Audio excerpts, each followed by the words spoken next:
Olá amigos do canal Senhor Miranda Podcast, sejam todos bem-vindos. Desde já peço que fiquem conosco até o final deste vídeo. Se ainda não é inscrito no nosso canal, inscreva-se agora mesmo e clique no sininho para não perder os próximos vídeos. O gentio e o Shabat segundo a Torá, os rabinos e a Brit Hadash sábado. Um gentio pode guardar o Shabat? A diferença entre um gentio Binei Noar, Binei Avraham e Binei Israel. Para iniciar devo primeiro apresentar a diferença entre Binei Noar, Binei Avraham e Binei Israel. Vamos começar pelo último. Todo aquele que faz a Brit Milá, aliança da circuncisão, no prepúcio é um Binei Israel, não importando se é da descendência de Yaakov ou de outra nação, se circunciso no prepúcio com finalidade de pertencer ao povo então é Israel, e deve, obrigatoriamente, seguir a Tora e toda a halahá de acordo com os sábios.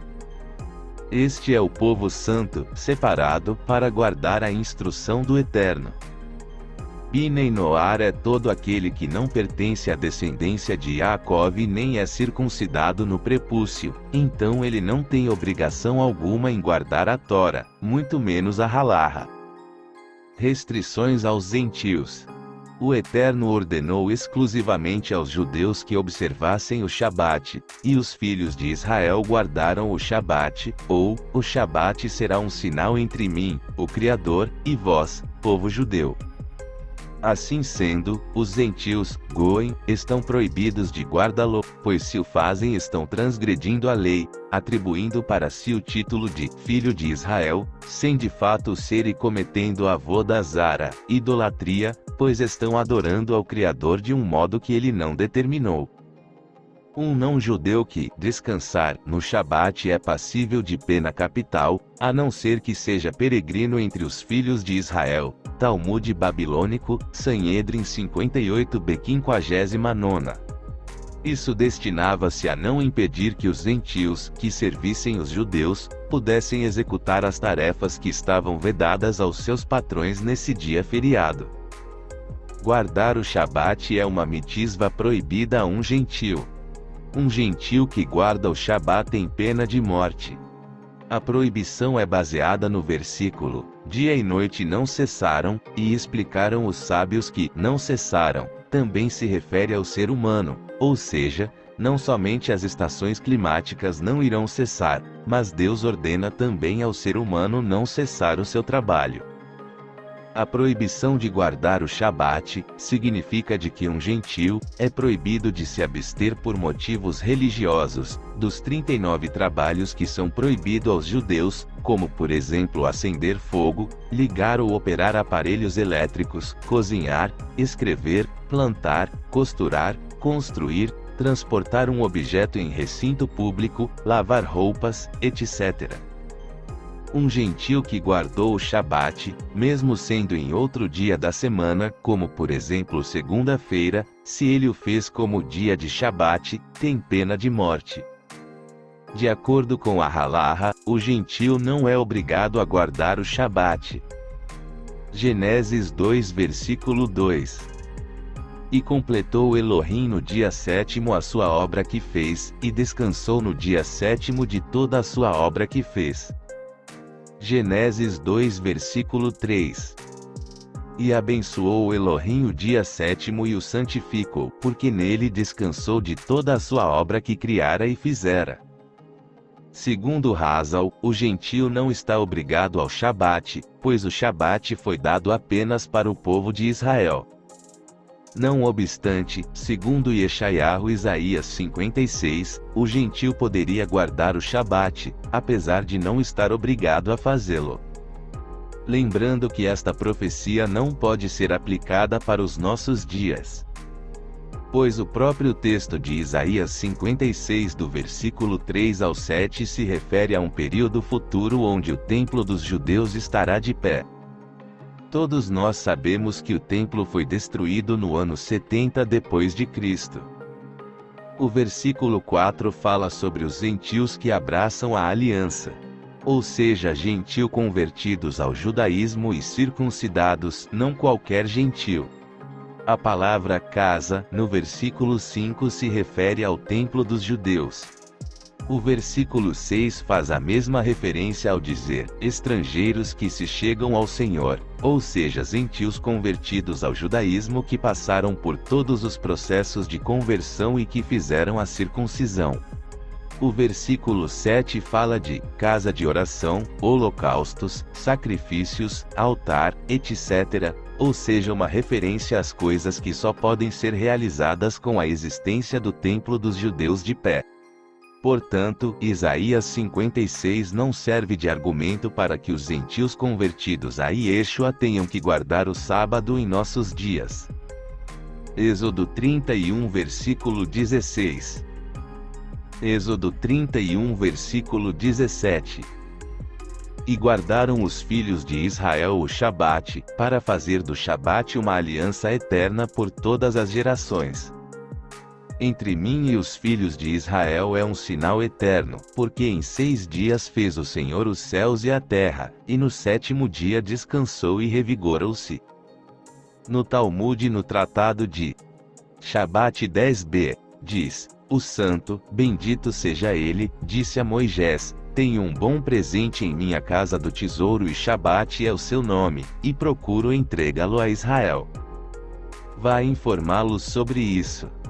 Diversas obras judaicas falam que o Shabat foi dado apenas para o povo de Israel, Mishneh Torah, Sefer HaShinuk, Shulchan Aruch, etc. Sforno diz, o povo de Israel deve guardar o Shabat neste mundo, observando o Shabat através dos tempos até o mundo vindouro, em que sempre será Shabat. R. Zalman Sorotsky diz, o Shabat não foi dado às pessoas, mas à comunidade, não ao Rebbe Israel, mas para Clau Israel, o povo judeu como um todo.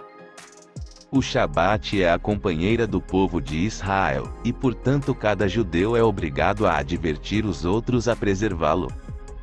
Hafez Haim explica que o Shabat é um sinal de identidade do povo judeu. E Turei Torá diz, a mitzvah do Shabat é considerada maior do que todas as outras mitzvot, uma vez que a primeira dada apenas aos Bnei Israel. Maharsha diz, o Shabat foi dado exclusivamente aos Bnei Israel. Hashem não permitiu que as outras nações soubessem sobre o que está escrito, entre mim e os Bnei Israel é um sinal eterno. Este é um presente dado entre mim e os Bnei Israel. Sobre a exclusividade do Shabat em relação ao povo de Israel, temos ainda Ibn Ezra, Rambam, Shishkuni e tantos outros. Não há dúvida quanto a isto na literatura rabínica. Leciona Rambam que os gentios que cumprem as 7 leis noéticas são considerados piedosos, Hassidim, das nações, e possuem uma porção no mundo vindouro. Rio. Melarim 8 verso 11, vejam também Rio. Teshuva 3 verso 5. A Gemara, Sanhedrin 56ª, identifica as 7 leis noéticas, Sheva Mitivot Bnei Noar. 1. Proibição de idolatria. 2. Proibição de abençoar, amaldiçoar, o nome de Deus. 3. Proibição de assassinato. 4. Proibição de relações sexuais ilícitas. 5. Proibição de furto, roubo. 6. Proibição de comer a carne de um animal vivo. 7. Estabelecer tribunais de justiça. Então, as 7 leis noéticas são categorias que incluem muitas outras mitzvot, Sefer HaShinuk, Art Scroll, volume 1, página 16, nota 44. R. Ula disse que são 30 o número das leis noéticas, Shulin 92ª. OBS, no Talmud Art Scroll, há uma nota de rodapé listando estas 30 leis. Maimônides, além das 7 leis noéticas, acrescentou uma outra lei, proibição de cruzamento entre animais de espécies diferentes, Malarim 10 verso 6. R. Saadia Gaon, século X, acrescentou os dízimos e o levirato na lista das leis noéticas. Lembrando que de acordo com Deuteronômio capítulo 12 e capítulo 14 o dízimo só pode ser entregue no local que o Senhor escolheu para colocar o seu nome. Sabemos de acordo com 1 Reis capítulo 8 e capítulo 9 que este local é o templo que Salomão construiu e não os templos das outras religiões católicas ou protestantes. A casa do tesouro de Malaquias 3, versículo 10 é o templo dos judeus e não as denominações evangélicas. R. Nissim Gaon, século XI, acrescentou nas leis noéticas os seguintes mandamentos: ouvir a voz de Deus, conhecer a Deus e servir a Deus. Depois, chegou a dizer que todos os atos religiosos que podem ser deduzidos da razão humana são obrigatórios tanto para judeus quanto para gentios. R. Nissim Ben Reuven Gironde, século XIV, adicionou a mitzvah de Tzedakah, fazer caridade ou obras de justiça. Estas citações demonstram que há entendimentos rabinicos no sentido de não limitar as leis noéticas a um rol taxativo de 7 regras. Interessante observar que os discípulos de Yeshua, ainda que gentios, devem cumprir muito mais do que 7 leis, uma vez que a Brit Hadasha contém 1050 mandamentos. Isaías 56 diz: porque assim diz o Senhor a respeito dos eunucos que guardam os meus sábados, e escolhem aquilo em que eu me agrado, e abraçam a minha aliança. Também lhes darei na minha casa e dentro dos meus muros um lugar e um nome, melhor do que o de filhos e filhas. Um nome eterno darei a cada um deles, que nunca se apagará. E aos filhos dos estrangeiros, que se unirem ao Senhor, para o servirem, e para amarem o nome do Senhor, e para serem seus servos, todos os que guardarem o Shabat, não o profanando, e os que abraçarem a minha aliança. Também os levarei ao meu santo monte, e os alegrarei na minha casa de oração, os seus holocaustos e os seus sacrifícios serão aceitos no meu altar, porque a minha casa será chamada casa de oração para todos os povos. Como já expliquei anteriormente, Isaías 56 é uma referência ao futuro quando o terceiro templo for construído. Radak: eu ordenarei aos sacerdotes do templo que os aceitem alegremente quando se converter. M. OBS também ensina que o texto se refere aos proselitos. Ibn Ezra explica que o texto se refere aos proselitos, gentios convertidos e circuncidados. Sanhedrin 58b. Tradução usual. E disse Reish Lakish: o gentio que observa o Shabat é merecedor da morte. Tradução correta. O idólatra que observa o Shabat é merecedor da morte. Maimônides afirma claramente em seu Rio Melarim 10 verso 9 que é dever dos gentios obedecer às leis noéticas que Deus lhes deu. Se ele guardar o Shabat, merece a morte. Por quê? Porque não devem os gentios acrescentar aos decretos de Deus e obedecer aos mandamentos que não lhes foram dados, mas dados apenas a Israel. Em outras palavras, a relação de Deus com a humanidade é expressa em duas alianças diferentes.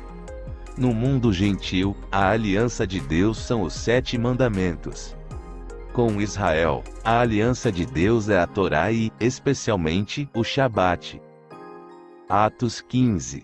E uns homens desceram da Judeia e ensinavam aos irmãos: se vocês não se circuncidarem, segundo o costume da Torá, não poderão ter vida eterna. 2 E Paulo e Barnabé tiveram muita perturbação e disputa com eles. E aconteceu que subiram Paulo, Barnabé e outros com eles aos apóstolos e aos anciãos, que estavam em Jerusalém, por causa dessa disputa. 5 E levantaram-se homens que criam no ensino dos fariseus, e diziam: é necessário que vocês os circuncidem e os mandem observar a Torá de Moisés, ou seja, cumprir tudo, inclusive o Shabat, que é o sinal da aliança entre Hashem e o seu povo. 6 E reuniram-se os apóstolos e os anciãos para analisar esta questão. Pedro 9 E não fez distinção alguma entre nós judeus e eles gentios, porque purificou pela fé os seus corações. 10 E agora, porque vocês tentam a Deus, assim como colocam um jugo nos pescoços dos discípulos, que nem nossos pais nem nós fomos capazes de impor. Yaakov Hatzadik. 19 Por causa disso, eu digo que eles não devem pressionar aqueles que dentre os gentios se voltaram para Deus. 20 Mas que lhes seja enviada este conselho, que se apartem da impureza do que é sacrificado aos ídolos, da prostituição, do que é sufocado, e do sangue. 21 Porque a lei de Moisés, desde as primeiras gerações, tem em toda a cidade pregadores nas sinagogas, que em todos os sábados a ensinam. Agora falaremos sobre duas curiosidades que a maioria dos apologetas do Brasil não conhecem: a existência dos Shabbat Goi e sobre o conceito judaico de Pikuar Nefesh. Mas antes de continuarmos, se você nos escutou até aqui e ainda não é inscrito no nosso canal, inscreva-se agora mesmo e clique no sininho para receber outros vídeos como este. Continuando, os Shabbat Goi. Um Shabbat Goi ou Shabbos Goi, em Yiddish. Shabbos Goi, hebraico. Goi Shel Shabbat, plural Shabbat Goim, é um não-judeu que é empregado por judeus para realizar certos tipos de trabalhos que a lei religiosa judaica, Halaha, proíbe um judeu de fazer no Shabat. O termo é uma combinação das palavras Shabbos, o termo para sábado no uso judaico Ashkenazi, e Goi, um gentil ou não-judeu. A palavra Goi, que se traduz literalmente como nação, no hebraico bíblico, adquiriu ao longo do tempo o significado de alguém que não é judeu. Segundo Adi Ofir e Ishei Rosen Isvi, esse uso começou a ocorrer a partir do século I e II. Eles argumentam que antes dessa época, nenhuma dicotomia cristalizada entre judeus e não-judeus existia no judaísmo. No Shabat, existem inúmeras restrições e certos tipos de trabalho que são proibidos, como o trabalho de empreiteiros. Os rabinos determinaram que pedir a um não-judeu para violar o Shabat para si mesmo é geralmente proibido, mas sob certas circunstâncias os rabinos permitiam, especialmente para aquecer o forno nos dias de inverno nos países do norte.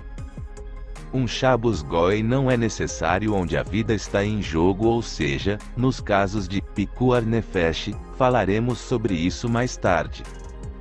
Originalmente, o trabalho do Shabbos Goi era muitas vezes dado a uma mulher pobre, e a compensação era na forma de hala, uma espécie de pão. Mais tarde, o dinheiro foi dado, embora não no Shabat ou não diretamente ao trabalhador, devido a restrições dos mandamentos judaicos na contratação de trabalhadores no Shabat. De acordo com Ronald J. Eisenberg, hoje a proliferação de temporizadores eletrônicos praticamente eliminou a necessidade do Shabbat Goi, que uma vez desempenhou um papel importante, especialmente nos SHTTLS da Europa Oriental. Exemplos notáveis incluem Maxim Gorky, Floyd Byron Olson, Harry S. Truman, Pete Hamill, Colin Powell, Mario Cuomo, Martin Scorsese, Ralph Branca, que na época não sabia que era judeu, Tom Jones, e o adolescente Elvis Presley, todos os quais ajudaram seus vizinhos judeus dessa maneira. Barack Obama ajudou seu vizinho de escritório judeu enquanto servia no Senado de Illinois. Floyd Byron Olson aprendeu o dialeto judeu e Yiddish com seus companheiros de brincadeira e tornou-se um goi de Shabbos para seus vizinhos judeus e donos de negócios na Sixth Avenue North, acendendo seus fogões e luzes a gás e cuidando de seus fornos no sábado e nos feriados judaicos. As amizades de Olsons com algumas das famílias judias locais o levaram a servir como um Shabbos Goi, que é um gentil que ajuda os judeus no sábado realizando funções domésticas como acender fogueiras para aquecer, cozinhar etc., que os judeus ortodoxos não eram permitidos fazer em seu sábado. The New York Times, 25 de outubro de 2007. Tornei-me o goi do Shabá na sinagoga, disse ele. Então, todo sábado de manhã, eu ia, a caminho da igreja do Santo Nome, com minha sobrepeliz no braço e eu faria o que o rabino me pedisse para fazer, ligar o fogão a gás, o que fosse, e havia uma moeda na prateleira da porta da frente, que ele não tocava, e eu ia embora. O Sr. Hamill citou outros, Góes do Shabbat, Colin L. Powell, Martin Scorsese e até Elvis Presley. Agora falaremos sobre o conceito judaico de Pikuar Nefesh. Pikuar Nefesh, hebraico, lit, zelando por uma alma, é o princípio em Halaha, lei judaica, que a preservação da vida humana substitui virtualmente qualquer outra regra religiosa do judaísmo. No caso de uma pessoa estar em perigo crítico, a maioria das mitzvot, mandamentos, incluindo os dos 10 mandamentos da Torá, se tornam inaplicáveis se isso prejudicar sua capacidade de salvar a si mesmo ou a outra pessoa em tal situação. No entanto, existem algumas exceções. Algumas regras e mandamentos não podem ser quebrados em nenhuma circunstância, sancionando assim um ato de auto-sacrifício. Baseado neste princípio, em Israel os hospitais, serviços de bombeiros, policiais etc., funcionam normalmente no sábado, pois todos estes profissionais e muitos outros trabalham para a preservação da vida ou para a proteção da vida. Por isso Jesus mesmo deu o exemplo de Pikuar Nefesh em Lucas capítulo 14 versículo 1 a 6. Jesus cura um doente no sábado. Num sábado, Jesus foi comer na casa de certo líder dos fariseus e todas as pessoas o observavam. 2 À sua frente se achava um homem muito inchado, que sofria de hidropisia. 3 Jesus então perguntou aos professores da lei e aos fariseus: é permitido curar no sábado ou não? 4 Mas eles não responderam nada. Jesus então segurou o homem, o curou e depois o mandou embora. 5 Depois disse a eles: imaginem que vocês tivessem um filho ou um boi que caísse num poço. Será que vocês não o tirariam de lá, mesmo sendo sábado? 6 E eles não puderam responder. Vemos aqui um exemplo de Pikuar Nefesh praticado por Jesus, ou seja, na verdade Jesus nunca quebrou o sábado. Do contrário, ele teria pecado pela desobediência do mandamento da Torá e não poderia ser o Messias. Agora vamos a outra fonte bíblica. A Torá, em Levítico 18 versículo 5, declara simplesmente: guardarás os meus estatutos e as minhas leis, as quais uma pessoa deve fazer e viver por eles. Eu sou o Senhor. Ezequiel 20 versículo 11 declara o seguinte: e dei-lhes os meus estatutos, e mostrei-lhes os meus juízos, os quais, se o homem os cumprir, viverá neles. Discussão talmúdica. No Talmud, Ioma 85b, Samuel de Nehardea interpretou os versículos acima para implicar: viva por eles, os estatutos e leis de Deus, e não morra por eles. A interpretação de Shmuel, que é aceita como canônica no judaísmo rabínico, é que os judeus devem viver de acordo com a lei judaica, desde que isso não coloque em risco suas vidas, mas não devem morrer por causa disso, exceto em circunstâncias restritas identificadas em outros lugares. Shmuel rejeita implicitamente a interpretação alternativa: viva por eles e morra por eles. Neste ponto é importante lembrar que os judeus aceitam a transfusão e a doação de sangue normalmente como um ato de Pikuar Nefesh sem problema algum. Enquanto as testemunhas de Jeová interpretam que a doação de sangue seria um pecado. Em quem devemos acreditar? No próprio povo judeu que recebeu a Torá diretamente de Deus no Monte Sinai ou nas testemunhas de Jeová? Julguem vocês mesmos. Continuando. O Talmud discute vários casos como exemplos em que as leis biblicamente obrigatórias podem ser desconsideradas para salvar uma vida humana. Bairro Ioma 84b, todos esses exemplos se relacionam com as proibições do sábado, resgatar uma criança do mar, quebrar uma parede que desabou sobre uma criança, derrubar uma porta prestes a fechar sobre uma criança e extinguir um incêndio para salvar uma vida. A Mishná discute quando é permitido quebrar o jejum no Yom Kippur. Se alguém é tomado por uma fome voraz, ele pode ser dado a comer até mesmo coisas impuras até que seus olhos sejam iluminados. Vários outros exemplos são exibidos em Yoma, incluindo alimentos ou resgatar alguém de um deslizamento de terra. O princípio da preservação da vida, Pikuar Nefesh, tem limitações. O indivíduo cuja vida deve ser salva deve ser um indivíduo específico e identificável, em vez de um beneficiário abstrato ou potencial. Outra questão é o que constitui uma situação de risco de vida. Algumas situações são claramente fatais, como alguém que está morrendo de uma doença e morrerá sem intervenção médica, ou alguém que está se afogando e não poderá escapar da água sem a ajuda de outra pessoa. Em outras situações, pode não estar claro se uma vida está realmente em perigo. Por exemplo, se uma pessoa está sentindo dor extrema, isso pode ser tremendamente desconfortável, mas não está claro se pode levar à morte. É sempre considerado preferível errar pelo lado da cautela, ou seja, violar as leis judaicas, mesmo que isso mais tarde se torne desnecessário.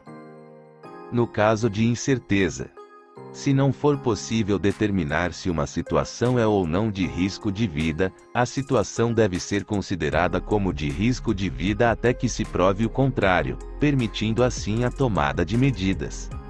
É de suma importância que, se alguém acredita que uma vida pode estar em perigo, e os segundos podem contar, que as pessoas envolvidas não demorem a ajudar a vítima por medo de violar a halaha, ou para determinar se tal violação é permitida de acordo com a halaha.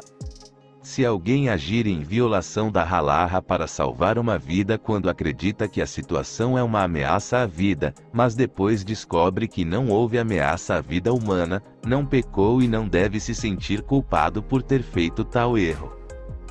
Quem deve ajudar? Em situação de risco de vida, quando possível, é necessário que os indivíduos mais qualificados disponíveis prestem toda a assistência necessária em todos os momentos da situação. Mas quando os segundos contam, não deve haver demora para determinar quem é mais qualificado. Se houver uma escolha entre dois judeus, e claramente houver bastante tempo para decidir, é preferível que o mais observador dos judeus quebre a halaha. Isso mostra a importância de quebrar a halaha quando uma vida está em jogo, e que judeus menos praticantes não têm permissão para servir ao propósito de quebrar a halaha para evitar que judeus mais praticantes o façam. Se houver escolha entre um judeu e um gentio igualmente qualificados, e a situação não for urgente, é preferível que o gentio preste a assistência, com notável exceção do parto, para maior conforto. Exemplos: a doação de órgãos. De acordo com alguns especialistas das leis judaicas, a doação de órgãos na lei judaica é um exemplo clássico da obrigação de violar um mandamento por causa do Pikuar Nefesh. Salvar uma vida pode anular a proibição de profanar um cadáver. No entanto, devido à limitação de que uma vida específica deve estar em perigo, um receptor de órgão específico geralmente deve ser identificado antes que o órgão seja removido. A remoção de órgãos para bancos de órgãos para possível uso futuro é geralmente proibida por todo o judaísmo ortodoxo poskim. Shabat e feriados santos do judaísmo. As leis do Shabat e os feriados judaicos podem ser suspensos para fins de Pikuar Nefesh. O primeiro exemplo conhecido disso ocorreu em 167 da Era Comum, quando Matatias e os Asmoneus declararam que era permitido que seus seguidores lutassem no sábado para se defenderem de ataques. Uma pessoa pode viajar para salvar a vida de outra, e cuidados médicos podem ser fornecidos a pacientes em estado crítico, veja dirigindo no Shabat. De acordo com Moshe Feinstein, é permitido viajar para acompanhar uma mulher em trabalho de parto a um hospital porque o Talmud é especialmente solícito com a saúde no que diz respeito à gravidez e ao parto. As leis do Shabat também podem ser alteradas para uma mulher que deu à luz nos últimos 3 dias para garantir que ela esteja confortável e saudável. É permitido levar uma mulher a um hospital no Shabat para dar à luz, já que o parto pode ser fatal sem supervisão médica. Da mesma forma, pode-se assinar um formulário de consentimento para cirurgia no Shabat se a cirurgia for adiada. Se um parente próximo for transportado para o hospital em circunstâncias de emergência durante o Shabat, é permitido dirigir ou aceitar uma carona até o hospital para fornecer companhia ao seu parente no hospital, pois isso pode salvar a vida. Também pode ser necessário no hospital assinar formulários de consentimento que podem salvar vidas. Telefone. Se uma emergência médica for conhecida ou suspeita que justifique fazer uma ligação telefônica em vez de um transporte em um veículo motorizado, o telefone pode ser usado.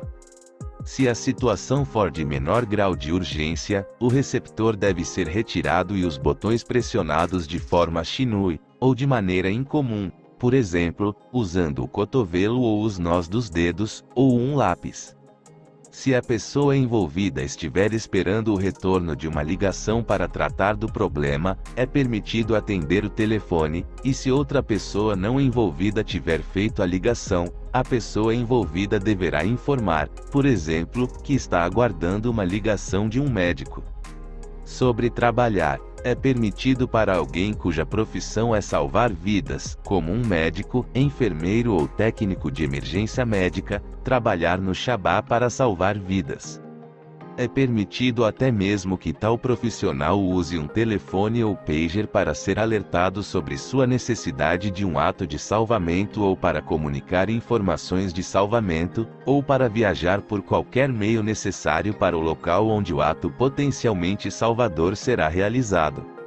Alguns hospitais, como o Hospital Mount Sinai, têm um elevador designado para o Shabat, para funcionários e visitantes usarem nesses dias. Os elevadores param automaticamente em todos os andares, para que os observadores não precisem apertar um botão do andar, o que seria um trabalho. Não é permitido trabalhar no Shabat devido a dificuldades econômicas, não importa quão severas sejam suas circunstâncias. Sobre a alimentação. Comida não kosher. Alimentos não kosher podem ser consumidos nas seguintes circunstâncias. Se nenhum alimento kosher estiver disponível para a pessoa, e a falha em comer o alimento não kosher pode resultar em fome se um produto alimentar não kosher for especificamente necessário para curar uma doença. Se necessário para a recuperação, o paciente pode comer alimentos não kosher. No Talmud babilônico, o capítulo 82º do Tratado Ioma menciona desejos de gravidez por comida não kosher. A passagem discute uma mulher grávida que deseja carne de porco em Yom Kippur, como o exemplo paradigmático de uma situação presumida de risco de vida em que uma pessoa pode comer comida não kosher, e é permitido comê-la em Yom Kippur. Jejum. Em Yom Kippur, o jejum preferencialmente só pode ser quebrado se alguém for aconselhado por um médico a não jejuar, e então consultar um rabino sobre o conselho do médico. A prática geral é comer apenas o necessário para satisfazer as próprias necessidades. Se alguém for aconselhado por um médico a não jejuar, mas não puder consultar um rabino, deve comer de acordo com o conselho do médico. Se alguém sentir que pode ter um problema de saúde que pode ser agravado pelo jejum, mas nenhum médico ou rabino está disponível para dar conselhos, deve usar seu próprio julgamento e pode abster-se de jejuar. Nesses casos, não se deve adiar a refeição para falar com a autoridade apropriada, ou se sentir culpado por comer nessa situação. Aquele que deve comer em Yom Kippur é obrigado a comer apenas o necessário para evitar agravar uma condição médica. O jejum, tanto quanto possível, tem prioridade sobre a oração, e, Portanto, não se deve comer mais apenas para permitir que a pessoa frequente a sinagoga ou ore com mais concentração. Todas as bênçãos, rezas, normalmente recitadas antes e depois de comer são recitadas como de costume. Jejuns que não sejam Yom Kippur são vistos de forma mais branda. Qualquer pessoa que se sinta incapaz de jejuar pode quebrar o jejum sem consultar um médico ou rabino. Em todos os jejuns, aquele que está tomando um medicamento por qualquer motivo pode usar comida ou água conforme necessário para ajudar a tomar o medicamento. Se o medicamento tiver instruções para consumir alimentos ou bebidas com o medicamento, não é permitido jejuar e não precisa consultar um médico ou rabino. Uma pessoa que fica severamente desidratada durante qualquer jejum deve consumir líquidos suficientes para restaurar seu corpo aos níveis normais de hidratação. Esperando o momento certo para comer. A lei rabínica proíbe comer em determinados horários, mesmo em dias sem jejum, como antes da oração matinal diária, antes da recitação do Kiddush no Shabat ou Yom Tov, e entre o final do Shabat e o Havdalah. Em particular, essas leis devem ser seguidas estritamente por homens adultos e devem ser seguidas por mulheres adultas que não estejam grávidas ou amamentando. Embora seja ideal esperar esses períodos mais curtos em vez de comer, mesmo para alguém cuja condição médica exige alimentação frequente, há exceções. Uma mulher grávida ou uma mulher que está amamentando um bebê com desejo deve comer sem demora. Para todas as outras mulheres e para os meninos que ainda não atingiram a idade de Bar Mitzvah, essas leis são tratadas de forma mais branda. Aquele que deve tomar um medicamento em um horário específico pode consumir qualquer alimento ou bebida necessária para consumir o medicamento ou que deva ser ingerido com o medicamento. Uma pessoa que está severamente desidratada pode consumir líquidos conforme necessário para restaurar seu corpo aos níveis normais de hidratação.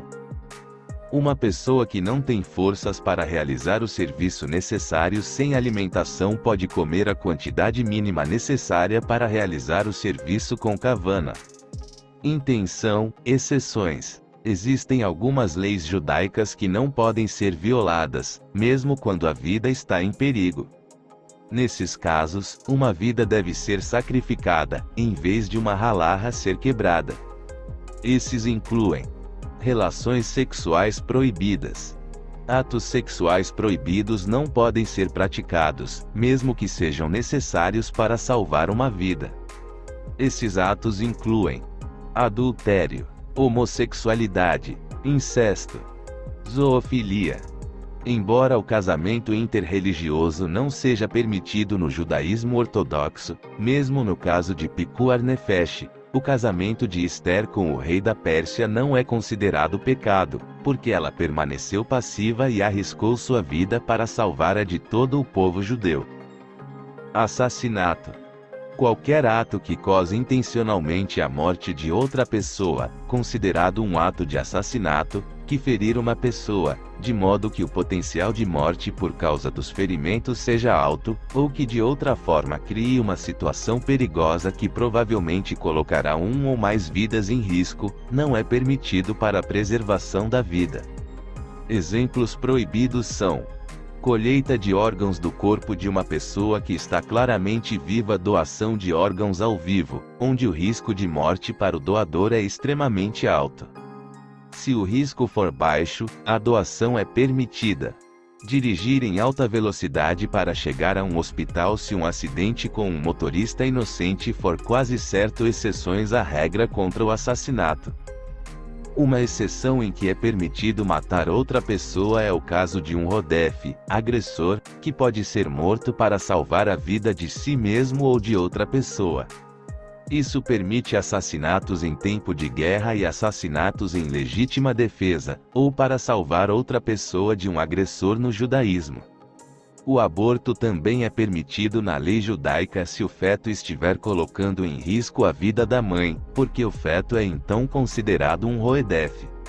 A afirmação Rodef também é usada para permitir a separação de gêmeos siameses quando é provável ou mesmo certo que um morrerá como resultado da operação se isso for necessário para salvar o outro. Vida por uma vida.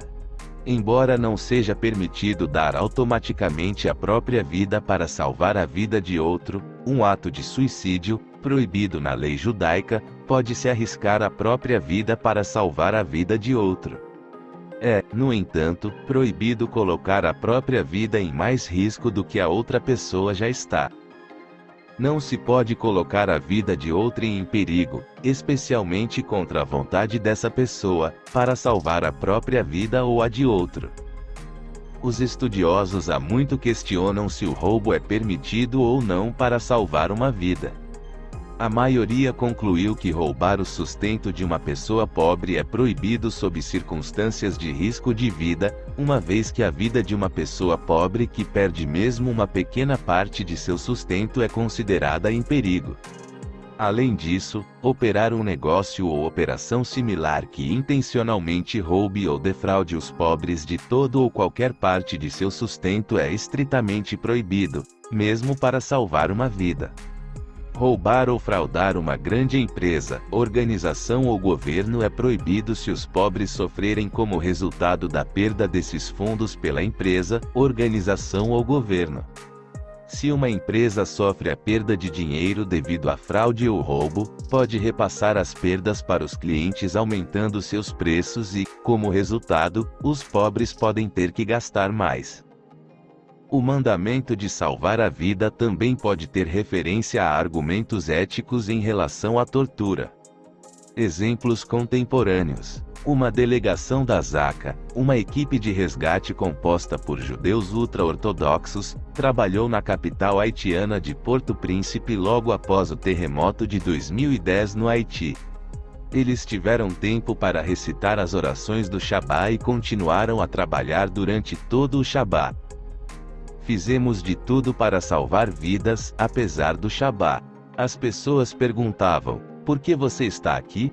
Não há judeus aqui, mas estamos aqui porque a Torá nos ordena salvar vidas. Estamos profanando o Shabat com orgulho. Matt Goldstein, comandante da missão de resgate judaica Zaka ao terremoto de 2010 no Haiti. Com a pandemia do Covid-19 em 2020, muitas autoridades religiosas apoiaram o conceito de distanciamento social, até mesmo substituindo a exigência de rezar em um minyan e outros mandatos religiosos por meio de transmissão ao vivo. Diferentes denominações do judaísmo abordaram os desafios da pandemia à sua maneira. Por exemplo, enquanto muitas autoridades ortodoxas convencionais concordavam que valia a pena evitar o risco de doença perder um culto presencial, comunidades de judeus Haredi e Hassídicos continuaram a se reunir na sinagoga. Muito obrigado por ter assistido este vídeo até aqui. Inscreva-se e clique no sininho para receber outros vídeos como este. Compartilhe este vídeo para grupos nas suas redes sociais. Principalmente para adventistas e judaizantes. Amamos Israel, amamos o povo judeu e o judaísmo. Que Deus abençoe vocês e a todos que você enviar este vídeo. Não se esqueça de conferir todos os links na descrição deste vídeo. Até a próxima. Obrigado.